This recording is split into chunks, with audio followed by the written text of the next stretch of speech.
Hi everyone. This week I'll be talking about the fundamental economic argument in favor of anonymity in money. That is to say, an argument in favor of anonymity that's different from the civil libertarian argument, which I also find compelling. Yes, we should have private money. It benefits society at large and individuals, but ethical judgment is only one driver of change. The other driver is economics. And I think the economic argument in favor of anonymous money is even stronger or more likely to generate change. So, this was in fact the last drop in my motivation to join and join this project. I was already on board with the civil libertarian argument, but once I wrapped my head around the economic argument, that's when the project really got started. And in order to deliver this argument, maybe the best way is to start by illustrating a mismatch in perspectives.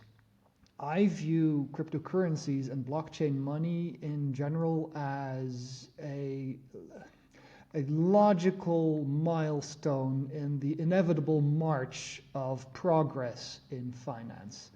The world financial system is in an unstoppable transformation towards blockchain money, and the end result of this transformation involves anonymous money. That's my perspective. And the transformation towards blockchain money is maybe more palatable than the involvement of anonymity. And it's more palatable because currencies are always in competition, and whenever you settle a debt, the person that you're paying or you get to choose which currency that debt is being settled in. And any portion that's being settled in currency A does not need to be settled in currency B. So all currencies are always in competition with each other by default. And so when cryptocurrencies arrived on the scene, they just joined the fray of free-for-all competition. But free-for-all competition benefits whichever currency is better, and blockchains have a lot going for them. They are auditable, they are fair. At least you know the rules when you enter the game, even in the cases where you would argue that the distribution is not fair. They are stable, maybe not their prices so much, but certainly their supply. And anyone who's claiming that they wish cryptocurrency prices were stable, well, since prices are set by supply and demand, what they're really claiming is they wish the demand was stable.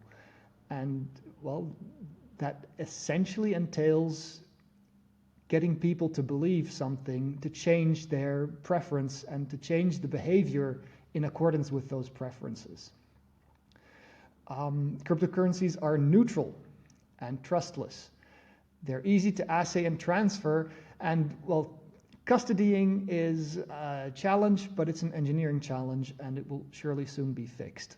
All of these features are to the benefit of cryptocurrencies and blockchain money in general, and to the detriment of fiat money. And so, inevitably, as the financial system marches towards change, it's going to march towards cryptocurrencies.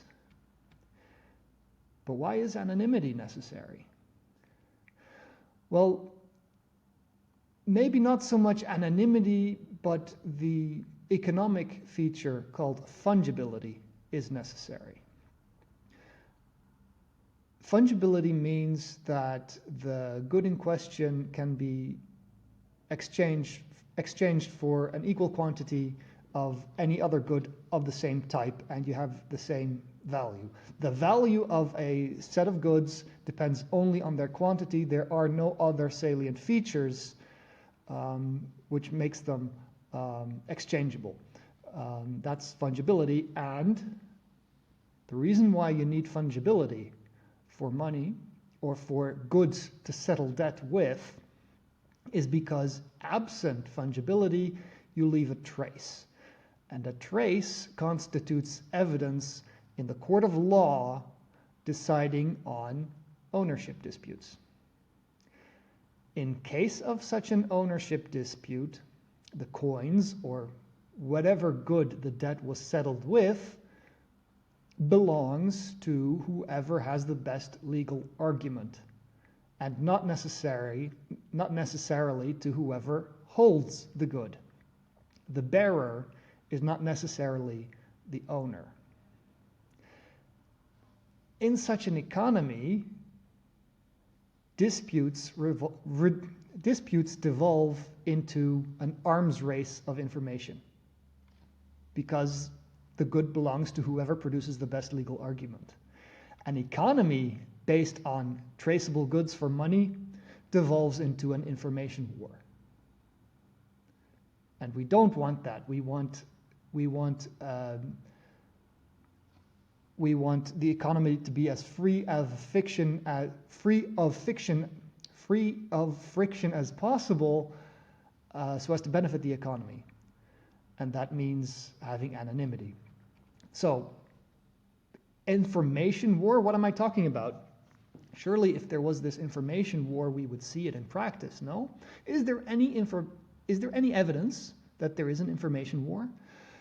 Well, I did a quick look on the internet, and I found a few legal cases that kind of fit the bill, starting with tulip trading versus van der Laan. So tulip trading is, of course, a fund owned or partly owned by a self-proclaimed Satoshi Nakamoto, or that's what he claims he is, and he is suing Vladimir van der Laan, who is a Bitcoin core contributor, and the argument is that this unnamed self-proclaimed Bitcoin inventor, lost the keys to his trust in a hack, is still the legal owner, wants his Bitcoins returned to him, and since it's very little effort on behalf of the Bitcoin core developers, they ought to be compelled to move those Bitcoins.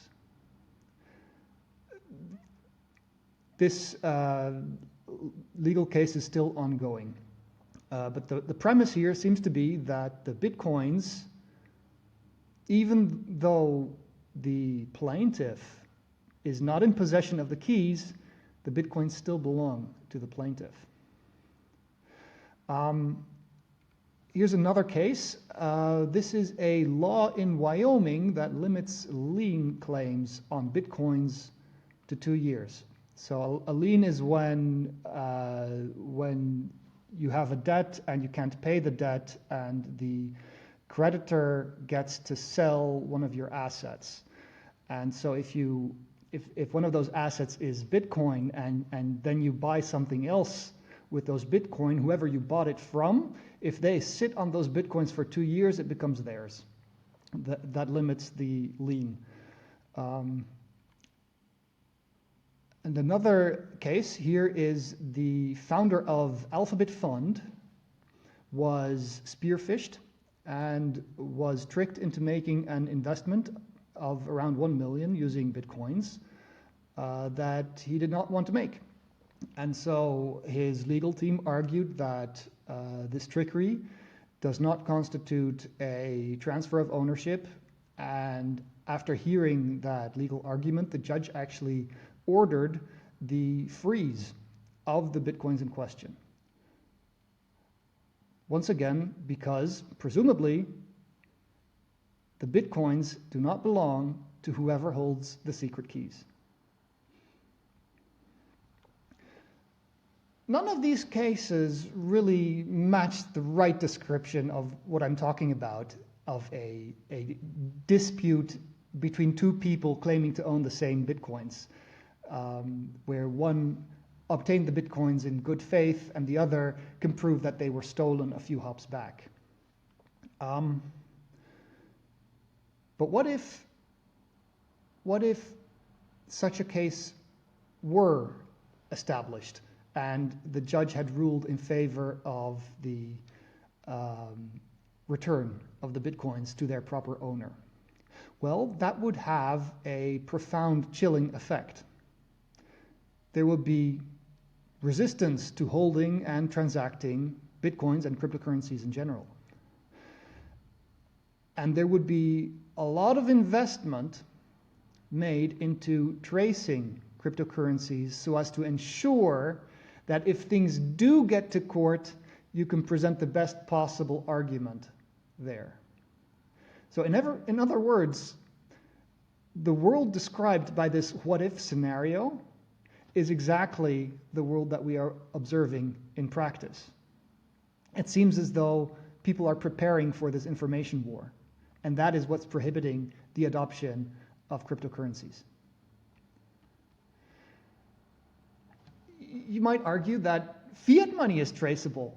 If traceable goods are economically unviable, how do I explain the current economy based on fiat money, given that fiat money is so damn traceable? That's a great question. So let's analyze, let's study what happens in case of dispute.